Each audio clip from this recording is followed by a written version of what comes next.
Happy Monday. Everybody have a good weekend? Good. It's our second week of Photoshop, finally. This is so weird.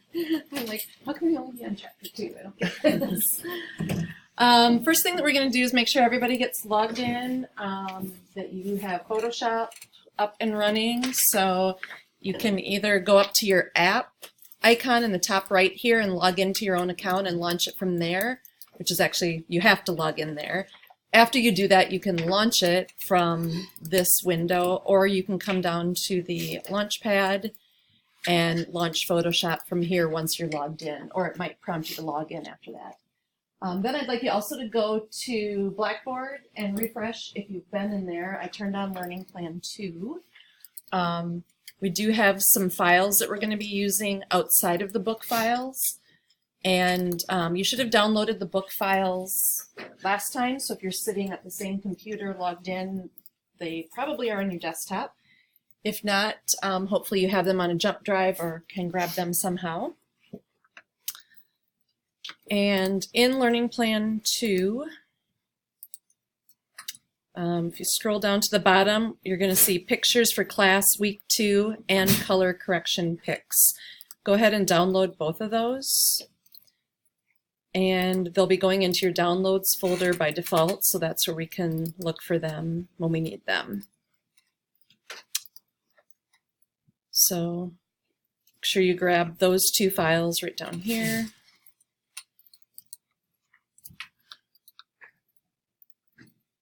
And we're going to be going through chapter 2 today. Okay, we're going to work on chapter 2 in our book today. I've used this book series that we're using is the same one we use in Illustrator, this Classroom in a Book. And I've been happy with the way it worked through Illustrator, so I assumed that the way it worked through Photoshop would be the same. And I'm not entirely sure that I love this book. You guys are the first class to get it.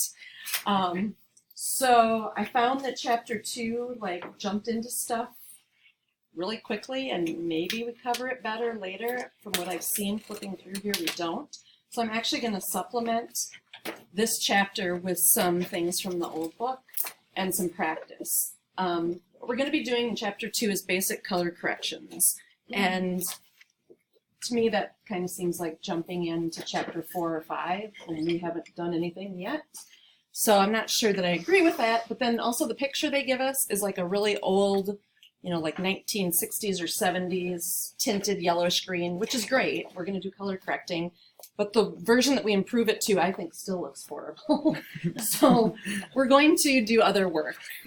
So the chapter in the book is not the only thing we're going to do today, because it just isn't enough, I don't think. It's not good. But nonetheless, let's get Photoshop opened up. And then remember, we can always look in Bridge. And I just want to kind of what's what I'm looking for. It's going to be a Monday, isn't it? I want to stress that your pictures don't live in Bridge, nor do they live in Photoshop. Just like your Word documents don't live in Word, they live on your hard drive somewhere in a folder. You just open them in Word to actually see them.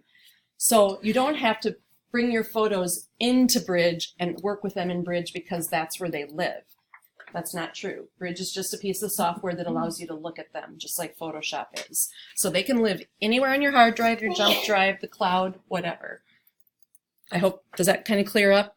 It's not like you move them physically into Bridge. That's not the case. So from Photoshop, you can always go to Bridge from there by saying File and then Browse in Bridge.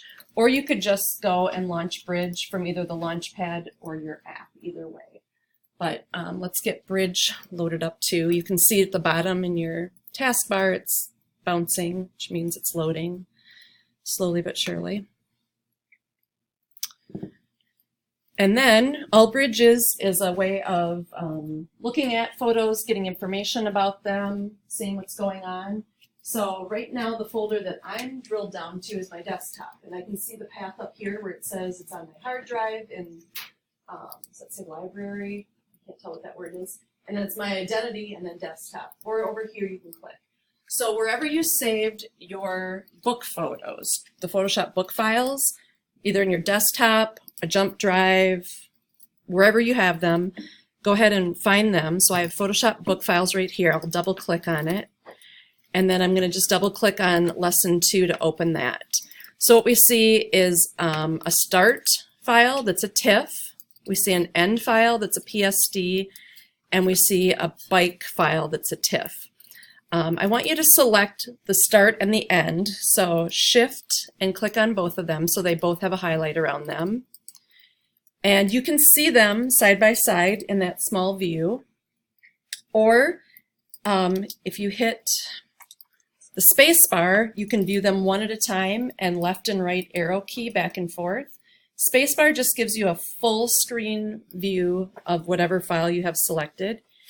If you hit escape to get out of that full view and go back and select both of them again, so shift click to select both. Does anybody remember the shortcut I told you to put it into that carousel view? It's Command, and it makes no sense, B. It's not like it makes any sense whatsoever, but Command B will put them side by side. So this is our starting image. You can tell that it's an old photo that was scanned because there's, white like background space, not just the matting on the photo. It's crooked. It's got a crease down it. It's got a definite color tint. It's kind of greenish and yellowish.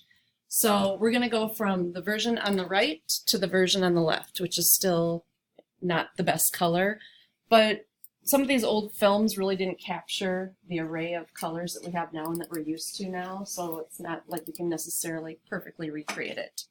We could retouch it to give color again. Have you guys seen that where they take old black and white photos that never existed in color and they colorize them to what they think they would be? And it's pretty cool. All right, hit escape to get out of that view. Anybody know what a TIFF file is? Have you ever heard of that, TIF? It's another raster or pixel format. You guys are probably most familiar with JPEG. JPEGs are compressed. So every time a file is saved as a JPEG, if it started out as 3 million pixels, it's compressed down. So your JPEG files are always smaller. A TIFF file is uncompressed. So it would just be the same image with more of the data saved, more of the pixels saved, not compressed. Some cameras record when you take a shot in TIFF, or it's a setting that you can choose to do. Most digital cameras record as JPEGs now. And then PSD is Photoshop Document. That's the default extension when you work on something in Photoshop, and it saves with layers and any of the adjustments you do to it. So after we work on this and do some fixing to it, it's a PSD file. From that point, we could save it as a TIFF or a JPEG or whatever we want rather than that layered file. Okay? All right, so in this chapter, we're going to learn about image size and resolution. We're going to access bridge, which we've already done. We're going to straighten and crop an image, adjust the tonal range, and we're going to fix that crease and fix some other issues that happen when we do some tweaking. And then at the very end, we're going to sharpen the image a little bit. So the first part of the chapter is strategies for retouching. So what work order do you want to work in when you're retouching a photo? And this is important. Number one, the most important thing is when you open your picture. So if we open this one that's O2 Start TIFF, the first thing that you'd want to do when you open a file is do a file save as and give it a new name.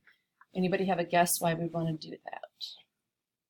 So you don't ruin the original? Yeah, so we don't ruin the original, because if you make all these changes to the original and it saves and it's horrible, you can't go back to anything if nothing is there. So you always work on a copy in some form, whether you save it as a new name or when we get into Photoshop, if we create new layers that we can turn on and off, and we always keep the original as the background layer. So that's the first thing. Then typically what you do from there is, we'll work through all this, but typically what you do is you straighten the image out if it's crooked. Okay, you want to work on a straight image. Then you start looking at things like color and tone. Is there a tint to it? Does it need to be brighter? What do we need to do to fix the color and tone? Then you start looking at blemishes and problems. So there's this crease down the middle of the original one. you can see right here, that's something that we would want to fix also. So we're going to want to fix that. You look at blemishes, creases, anything in the image that you don't want. What we find out as we work through this book is that evidently the dude in the yellow is not part of their family, so we get rid of him also. So who knew? So you look for things that you want to remove from the photo or potentially add or cover up. And then at the end, you do all of those tweaks on the original full size of the file, because what if you cropped it down and said, oh, I'm going to use this as a 3" by 3" picture on my website. Web resolution is 72 dots per inch. That's really low resolution, and 3 by 3 is tiny. If you first made it that size and then corrected it, everything that you corrected only works for that size. If you say, oh, it should have been 5 by 5, I need to go bigger, you can't get bigger when you've thrown away pixels and made things small. So always do all your correcting on the original big file size, and then at the end say, how do I need this? I want a 5 by 5 inch print to a photograph to print at 300 dots per inch because that's high res. And I want a 5 by 5 inch 72 dot per inch to use on my website. I'm going to make those two at the end. That makes sense? And then the last thing you do is you sharpen an image, which means they get a little soft, especially when you're making them smaller. When you come from a big file from a camera and you make it smaller and smaller and smaller, it starts to kind of lose that sharpness. So the last step that we always do is sharpen, and we don't do it before that. It's always the last step. So that's going to kind of be our process of working through this. All right.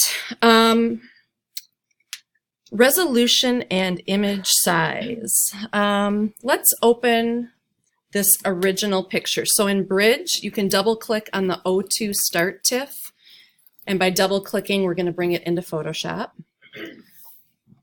I'm going to make my Photoshop window a little bit bigger here. To make sure that we're all on the same workspace, let's go up to the Window drop-down, choose Workspace, and even if it says Essentials with a check mark, let's go down to where it says Reset Essentials. And that should make sure that our stuff looks the same. We have this Learn tab and Libraries over here. And then we should have color, swatches, layers, channels, and paths, basically, and our tools on the left. All right. Okay, this is our image, and we have a couple of ways of finding out how big it is. The one that is in the menu item up at the top is we go under the Image drop-down box, and then we go to Image Size. Command Option I is the shortcut for that, and that's one that you use a lot when you're just trying to see what the image size looks like, Command Option I. So if we do that, we get a floating window here, and it tells us a couple of things. First thing is image size. This image is 13.3 megabytes. It's up here. The physical dimensions are 2160 pixels wide by that same height. The width in inches is 9 inches by 9 inches, width and height. The resolution that this was shot at or scanned at is 240 pixels per inch. Anything over 200 is considered high resolution. For use on a printer like this or at home, 200 DPI or PPI is fine. When you go to a commercial printer, so if you're doing something for a newsletter, a magazine, whatever, just 300 dots per inch is high res. And we'll probably use that by default in this class. Just always talk in terms of 300 for print or 72 for web. Those are the two that we're going to use. And then there's a resample button right here that's checked. And we'll talk about that in a minute. So that's one version. And then you can say cancel. Okay, we've already done all that. Another way that you can look is down here at the bottom left of your Photoshop application window. Let me try to make this bigger. At the way bottom left in the corner, you have your current view. I have 100% showing. And then there's a box that says, in my case, document 13.3 megs by 13.3, and then there's an arrow. If you click on that arrow, That's the default information. Document size is the default information that you're going to see down there, but you could choose document dimensions. And when you do that, you now see 9 by 9 at 240 ppi. So there's all these different views. If you want to see how many layers you have, maybe this is a huge document and for some reason that's important, you can go to layer count. I have 1 layer right now. So all these different things, the default one that's usually on, and let's just go back to that, is document sizes. So we'll switch back to that. Okay, first thing we need to do is save this with a new name so we can work on it. So do a file, save as, and let's call this your first name, and then the word fix, because we're going to be fixing this. And we're going to save it as a PSD. So from the TIFF, where it says TIFF down here, click on that drop-down box and choose Photoshop. A Photoshop document is a .psd. All you have to do is change it here and it automatically puts the extension for you up here. So if you were to type in brendafix.psd, but it still said TIFF here, the file would be named brendafix.psd.tiff. Okay? Whatever's here is what it's going to put up there. So make sure you change it there. This is going in my lesson 2 folder because that's where we open things up from, and that's fine. So just say save. So Photoshop PCS tutorial. Nope, It's not like the top one. Oh. Yeah, way at the very, yeah, there are some different things in there. The very top choice is Photoshop. That's the one that you want. The other ones that we use from time to time are a GIF, which is the 4th one down, JPEG. You would use that and not the 2000 or the stereo. Don't even know how to explain that. Sometimes you save it as a PNG file, but yeah, this top one is going to give you the .psd Photoshop right here.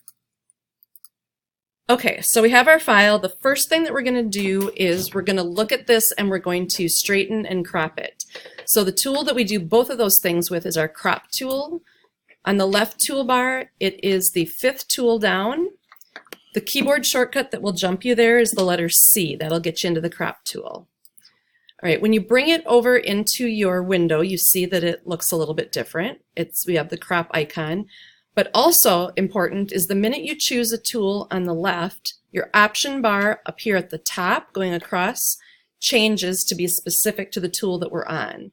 So we are right now in the crop tool, and it's going to ask us how we want to crop. Ratio is that first item in the drop down. If you click on that down arrow, you see other options. So we can change it to W by H, width by height by resolution. We can keep it at the original ratio. We can crop it to a 1 by 1, which is square, a 4 by 5, which is an 8 by 10 proportion, but not inches. These are not inches. Same thing with 5 to 7. That's not 5 inches by 7. It's just that proportion where, you know, one is 7 times as long as the other one is 5 times. We can also crop it to some presets that we see here. So a 4 by 5 at 300 dots per inch.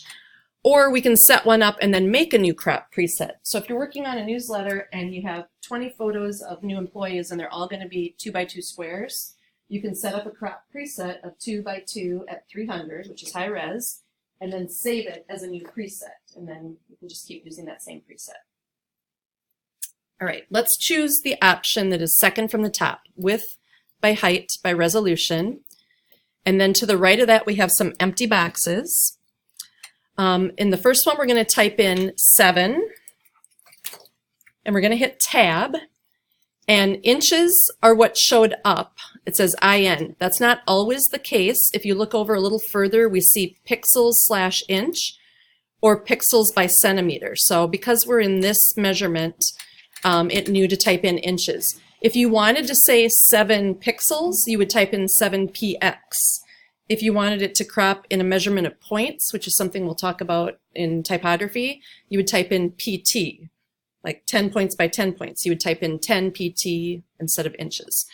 Okay, so 7, and then hit Tab and jump to the next one, and we're going to say 7 again, hit Tab again, and we're going to go with, even though the book says 200, we're going to go with 300. I want you to know that 300 is commercial print, and we're just always going to think in terms of that. So 7 by 7 by 300. From now on, anytime we drag out this square that you see here, don't do this, just watch. As I do this, whatever's inside of this crop box will be forced to be 7 inches by 7 inches at 300 dots per inch. Now, if I did it just the picture, like this, that would kind of make sense, right?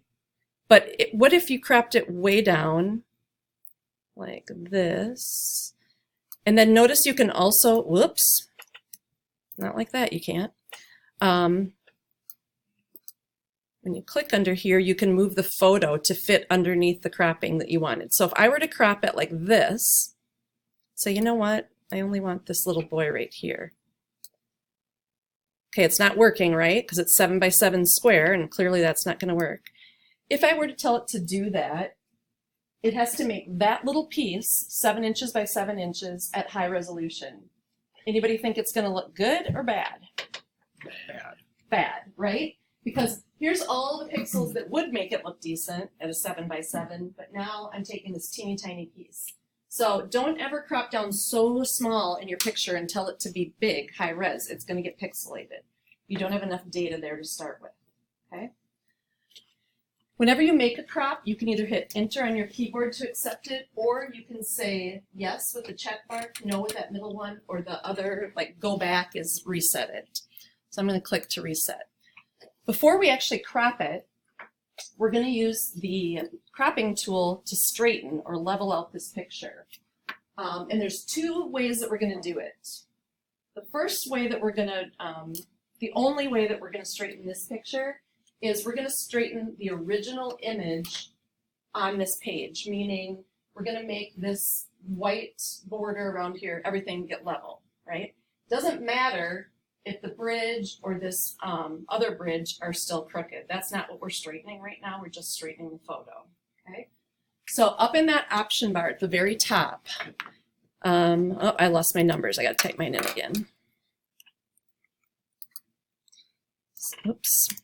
7 by 7 at 300. Okay, before we do that, keep going over on your option bar after you see clear, and then you see straighten with a little level next to it. Click on the level itself.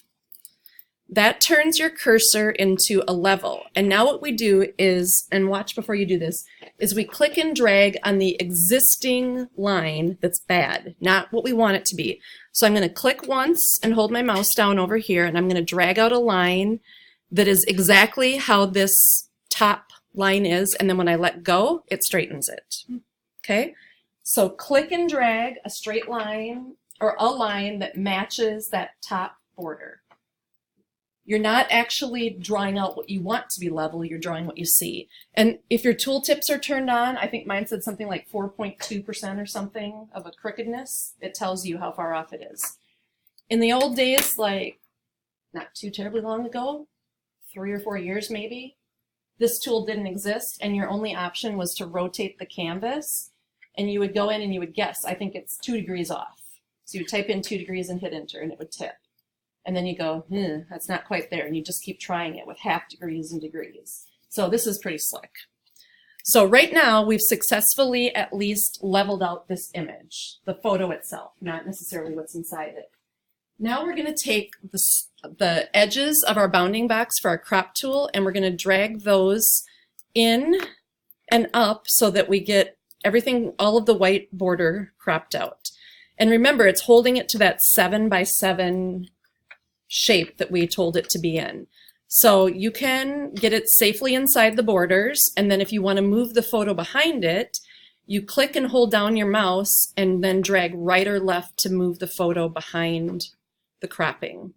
So if it isn't exactly positioned the way you want it, you can move the photo to fix that.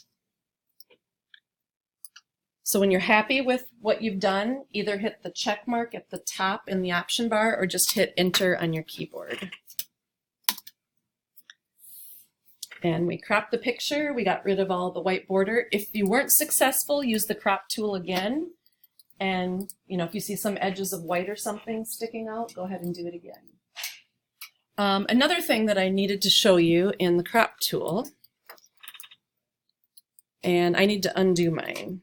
Everybody, do undo if you can, get back to the crooked picture, or the cropped, the straightened picture is fine. There's one setting on here that I didn't mention that's important, and I need to get back to that. So first thing I'm going to do is straighten this. Look when your crop tool is activated, go ahead and click on your crop tool.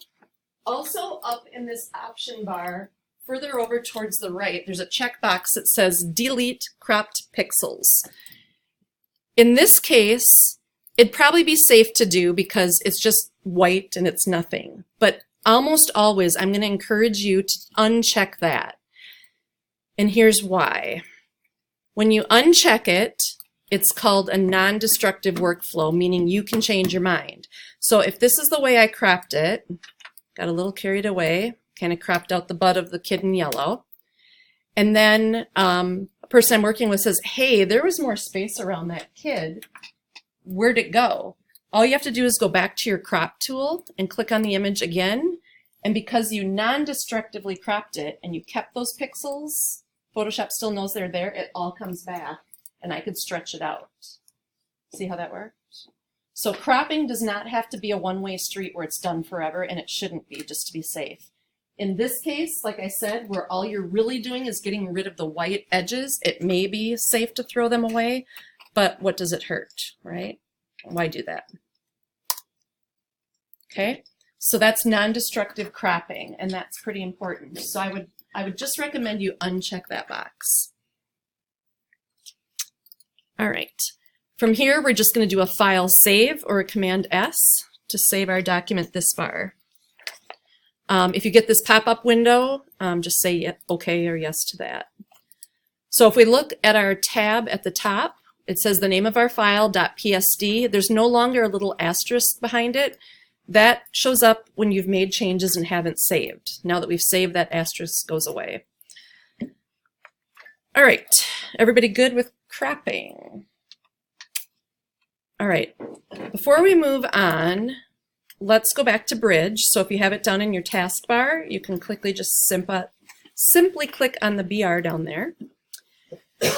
And I want you to navigate to one of the two folders that we just downloaded. So that would be in the Downloads folder, which of course will take some work to get to. If your downloads don't show up over here in the favorites on the left, like mine are not showing up, I have desktop, documents, and pictures. Just back up in your breadcrumb trail up here to where your identity is. Do you guys see a number, or do you see your letters of your name? It's a number. It's your student number? Okay, back up to that. And then when you see all the options, like I'm seeing now where downloads are also an option, drag that download folder, click and drag it over to your favorites so that it also shows up there. You can still get to it this way, but now it's over here on your favorites on the left. And open up your download folder. And we're going to look at the file that we downloaded called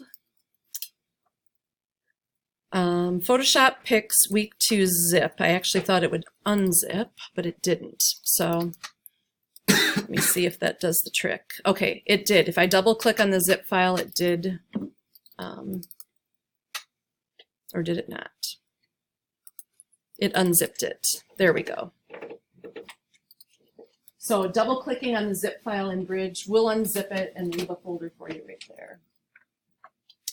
All right, so we have some images here that have some straightening issues, and then I also want to talk to you about resolution a little more. So let's go and open this first top picture, beachwaves2.jpg, and double click to open it in Photoshop.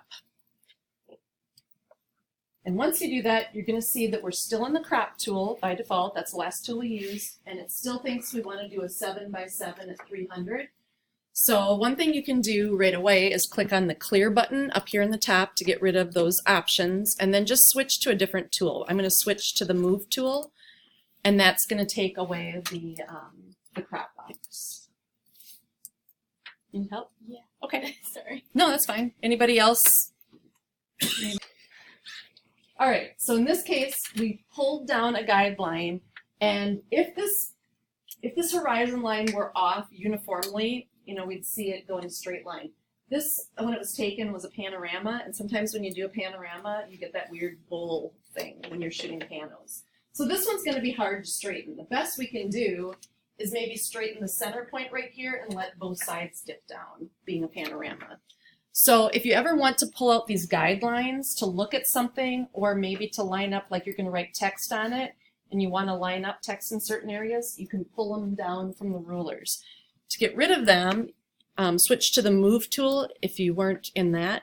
And once you hover over that guideline off to the left or the right, you get a double arrow. Once you see that, click and hold, and then you can move it around, or you can pull it all the way back up to the rulers to get rid of it. Basically what we saw is that this is a little crooked. So let's switch to our crop tool. And before we figure out any cropping sizes, let's just straighten this the best we think we can. So, yes. With the Move tool, hover over it when you have the double arrows, and then drag it up to the ruler and let go. Put it back. Can I just go? Yeah, yep. You can move it around or get rid of it completely. So with the crop tool, let's come out here, and this is a really weird one to try to figure out how to straighten. Remember, you're drawing a line along the existing line. So I'm going to just start at the far left of my image, and whoops, I was still in crop. I have to hit straighten. Hit the straighten tool. I'm going to start at the far left side of the water, and I'm going to go all the way to the right side where the water horizon touches. And bless you. That is about the best I can do. Notice it's higher in the center, but again, it's because this was a panorama. But it's a little bit better, straighter. Then we're going to crop it, and we're going to crop it specifically to what somebody has told us to do. So we have directions to make this a 6-inch wide by 4-inch tall web picture. So we would go at the top with our crop tool, and we would say 4 inches, tab, 6 inches. Oops, that's the wrong way. Instead of going back and typing them, do you guys see the double arrows between the two? That just flops those two numbers if you meant to do it the width and the height different. So if you type them in wrong, you can just hit these double arrows. So 6 inches wide by 4 inches tall, and because we know we want this for the web, we're going to tell it to be 72 dots per inch. Now we can accept what we see, or we can move any of these bounding squares and then position the image underneath it how we want it best. Maybe we want less sky and more of the water up front. We don't have to accept the crop at the full big size. You can do whatever you want. But if you want the full frame, do the best you can to keep it inside. The minute that we straightened this, it basically took our photo and kind of shifted it on a white piece of paper and left some background around the edges that we want to crop out. So get it cropped how you want, and then either the check mark at the top or the hit return on your keyboard. And then again, you're like, oh my gosh, it's tiny. Well, make sure you view it at 100%. So command number 1 is at 100%. And again, these monitors are high resolution monitors. If we were looking at the same image on a PC or maybe your laptop, they're going to be a little bit physically bigger, but these are super high resolution. So it looks tiny. Again, this is why we do all of our editing at the original size photo, because if we had to go and edit at this size now, we'd have to really zoom in and it's going to look crappy, right? I mean, it's going to be hard to edit because we're going to see pixels. So always do your edits and then crop at the end. What were the image size things supposed to be designed on? Switch it up at the top. There's an arrow between the 4 and the 6 inches. Click on that arrow and that'll switch them to crop horizontally instead of vertically. Or you just type in the numbers in the other order. All right, one last test drive. Let's close that one and not save it. And then go back to Bridge and open the sunset picture. And this is a pretty easy one to straighten because we don't have a tipped horizon. So straighten this one, crop tool, click on the straighten level button to the left of the word straighten. Take your cursor to the far left and click and drag out along the water line because that's what we need to level out. And if you're happy with the way it cropped it, you can just hit OK or accept. And because we had told it to be a 4x6 at 72 DPI last time, that's how our crop tool was set up. If all we wanted to do, everybody do a Command Z. If all we wanted to do was straighten this one out, not crop it or not resize it to that 4x6, up in the crop tool, click on the clear button before we straighten. That takes away that 4x6 preset, and now we can just simply do the straightening, and Photoshop will straighten it for us and give us a preview of how it's going to crop it now that it's tipped it. It's not going to resize it, it's just going to get rid of the dead areas that it had to have when we cropped it and turned it around a little bit. So do you guys feel comfortable with cropping and straightening? Do you sort of feel comfortable with image size? How, whatever the existing pixels are, we can either print them at web resolution big, or if we want them to be tightly packed pixels, we start smushing it down. So 300 DPI is going to be a smaller physical print size than our web would be. Yep. So you always have to use the mouse or however you click to size it down. There's no command you can use because if you keep doing that with all that many pictures, Yes. you can get a couple tunnels. Yes. So that's a good point. In Bridge, actually it's in Photoshop. I'm trying to think where I can show this to you best. If straightening, you have to do one by one because they're all going to be different, right? But if all of your pictures come in off of your camera at 26 megabytes, they're big high-res files, and you know I want them all to be 5x7, low-res, 72 dot per inch images so that I can put them on my website and show clients, all 500 of them. Good question. There's this thing, I'm going to close out, that we'll talk about later, but just so you know, it's called batch processing. And in Photoshop, it is under File, Automate, and it's called Batch. This is just an extra story that we're telling. Under Batch, what you do is you tell it what action it's going to take. And in this drop down, under the action, these are the ones that are preset in Photoshop, which cracked me up because vignette, yeah, that's fine. That's a great one we might use a lot. But molten lead, I'm not sure that turning a photo into molten lead is something that I would do so often that it would have to be a Photoshop preset. That just cracks me up that that's in there. Save as a Photoshop PDF, absolutely. So sometimes I'll make an action, and again, we'll hit this later in the thing that says crop to 5x7, downsize to 72 dots per inch, and sharpen. Those are the three things that I want you to do no matter what. That's the name of the action that I record and tell it to do. So if I were to say, yep, I want you to do molten lead, and then we'll say, okay, what do you want to do this to? I want to do it to a folder, and then you would choose it. So if all of my lesson 2 pictures I wanted to turn into molten lead, I would say everything in the lesson 2 folder. I'd say choose. And then it would say destination, where's it going? I would make a new folder and I would tell it the name of that, and then all you do is hit OK. And in a blink of an eye, it opens all the pictures in that folder, runs the actions, and dumps them into the new one. So yes, no carpal tunnel. That's a great question. Sometimes, though, you'll have horizontal and vertical shots, and you have to do some special settings so it doesn't crop them all the same way or downsize them all the same way. There's some weird glitches every now and then. But yeah, batching is really helpful for photographers. All right. Adjusting color and tone. Let's go back to our original image of these kids And let's just switch to the move tool so that we're not seeing all the crop lines. I'm on page 40 in the book, so we're moving on in that book. We're going to use curves and levels to adjust the color and tone in this image.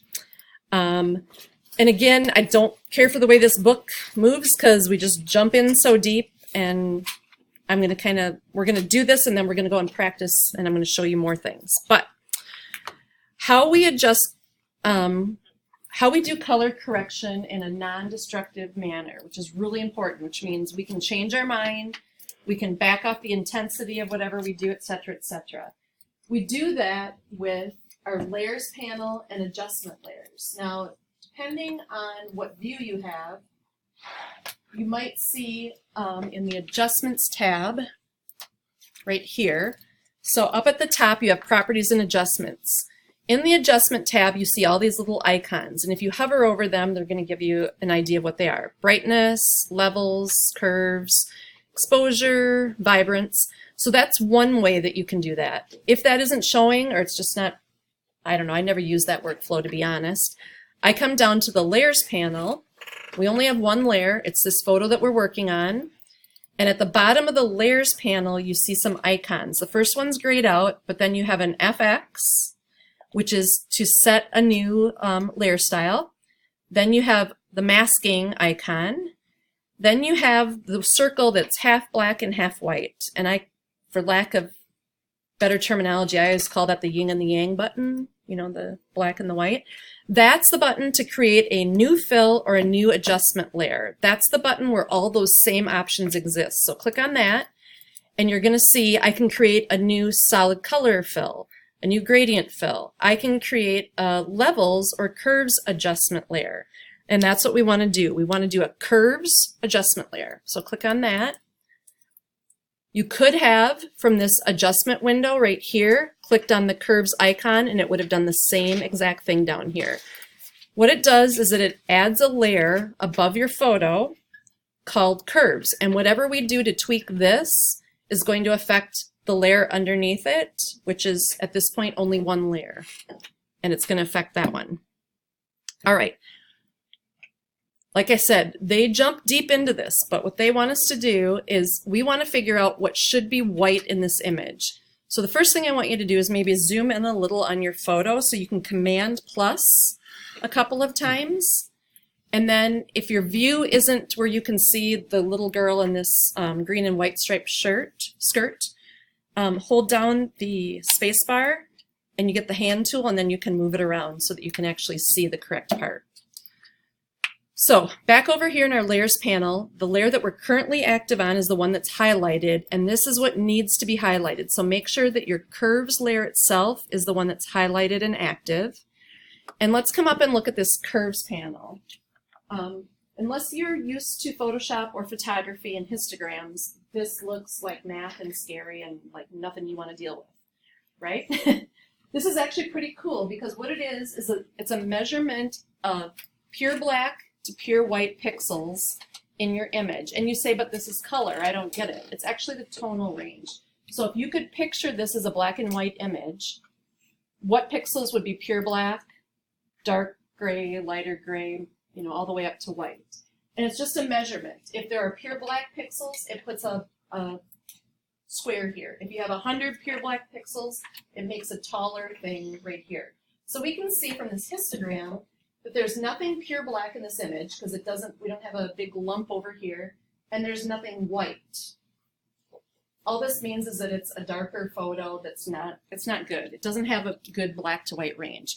So I'm going to show you in a little bit much better ways of going about this. But the quick and simple way using the curves panel is to the left of it, you have some options. You have a scrubby hand, and then you have 3 eyedroppers. If you hover over them, the first one is black, middle one is the neutral gray point, and the bottom one is white. So it says sample in an image to set the white point. So we're going to click on that white sampler, and then we're going to go and find a pixel in here that we think should be white. Right now, it's got a little bit of a yellow-green tint to it. So one of these stripes in their skirt or shirt, hover over it, and click with your white. And that says, okay, Whatever you just clicked on, I understand should be full white with no tint to it, and it improves the whole picture. Did you see it get brighter? Mhm. Okay. Yep. Wouldn't you, just out of curiosity, wouldn't you have been better to do the little one that she's holding because that looks like a hallway? Oh, anything in there, yes. It doesn't matter what you sample. So you're saying maybe I should have sampled up here? Right. Here's the risk. I'm going to do a Command Z to undo that. So this is our original. The problem with that definitely is a point that you could sample. But to me, it looks almost blown out, like there's no detail in it. It's so bright. Like maybe that is a yellow dress, but the exposure's so bad that it's blowing out. So let's try it. Let's use our white sampler and click on that. It could work. Great. It did. Sometimes though, if it's blowing out and there's no detail there for it to sample, it can make the whole, it can over brighten the whole image. So yeah, anything in there that you think or know should be true white and it has a color cast to it, that's what you click on. Similarly, although this can alter, you can just click on one or you can sample all of these. So I'm going to back out to see more of my picture. Maybe that's too far. What if we took the black sampler? What do we think in this image should be 100% black? Like shadow, you see nothing. I'm guessing maybe inside these windows here should be 100% black. I'll sample there. Look what it did. That pushed it too far. Sometimes that really helps. In this case, it was too much. So Command Z to undo that. The middle one, which is the gray point, that doesn't mean that you necessarily have to find something that's neutral gray in the photo, because that doesn't always exist. But you click on something that you know has a color cast, and how would you know that? Like if this is our image, how do we know that their clothes aren't yellowish green? Some things that you can look for in photos are skin color. We kind of know what skin should look like, and if it looks greenish blue, it's probably got a color cast to it, right? If there's a banana in the image, we know what a banana should look like. And if the banana has a red tint to it, the whole image probably has a red color cast. So using that neutral gray, that middle eyedropper, you can sample on things that should not have a color cast. If they're wearing a green t-shirt, that's a great place to sample. Green? Gray. Gray is what I meant to say. So let's take that neutral one and maybe we've already improved it using the white. So now when you keep going, sometimes you cause bigger problems. Neutral gray in here. I don't know, maybe up here in the window could be a neutral, this could be a neutral gray that kind of has a color cast somewhere up in here. Click on that and that's what it does. In a way, that's a better picture. It's, I don't know. It has less color cast now than it did, to be honest. Command Z takes us back. There's still that greenish yellow hue to it, right? Do you guys agree? It's not that it's a great picture, but I think that neutral point actually helped on this one. So that's how you can use the eyedroppers to adjust the tonal range using curves. Now the cool part about this being an adjustment layer is that it's right here in our layer stack. If we don't like it, we can turn the eyeball off and it goes back to the original. If we save our file, which let's do, File, Save. It's saving it as a PSD, Photoshop document. It's saving all the layers. If we close this file and come back to it in 5 years, this is exactly how it's going to open. And if we say, boy, we really sucked back then. That was a terrible adjustment. All you have to do is open your layers and double click on the icon next to the adjustment itself. And it relaunches this window and you can change everything again. It's non-destructive. You can always go back and fix and change. So always do any of your edits non-destructively. When we start having homework and I ask you to maybe fix this picture for me and send it to Blackboard, you're going to send a PSD, a Photoshop document, and I'm going to open it and I'm going to see all these layers. And I'm going to be able to click on the curves and see what you did. And if it's bad, I'll be able to adjust it and explain to you how to fix it. Okay, does that make sense? All right. The other thing that we can do is we can make a levels adjustment. So you can do more than one adjustment. So let's go down to the bottom of the layers panel and click on that make new adjustment layer icon, the yin and yang black and white circle again. Now click on levels. Now we see we have another layer in our layer stack on top and the levels panel above it loaded. This is that histogram again. And that's showing you how many pixels are pure black, how many are the middle gray tone, and how many are pure white. If you ever have a spike over here on the right, if pixels are pure white, that means that there's zero detail in them. They're blowing out in photography terms. And that means that no matter what you do in Photoshop to darken them or fix them, there's nothing there to fix. They will always be blown out white. So you never want to see that you don't want to try to see that hard spike for the most part. What we can see is that we have a fairly decent tonal range from black to white. But let's turn off the layer of curves that we did that fixed it. Let's just turn off the eyeball next to it and stay on your levels layer. And now look at our histogram. This is the original picture, how it came in. There was lots of dark, a little bit of brighter pixels, but there was nothing white in this picture. That's why it looks so dingy. So another way of improving a photo using levels is to take these little sliders, these three little triangles, and basically we're going to take that white triangle and we're going to click and drag it to the left, and notice how our image brightens as we keep going. You can drag it too far, but what we're going to do is drag it to the left to kind of what I called is the foothills of the mountain, where we start to see data. So we see a few white spots here at the 227 point, but I'm going to even push it over further to where the mountains really start to brighten it up.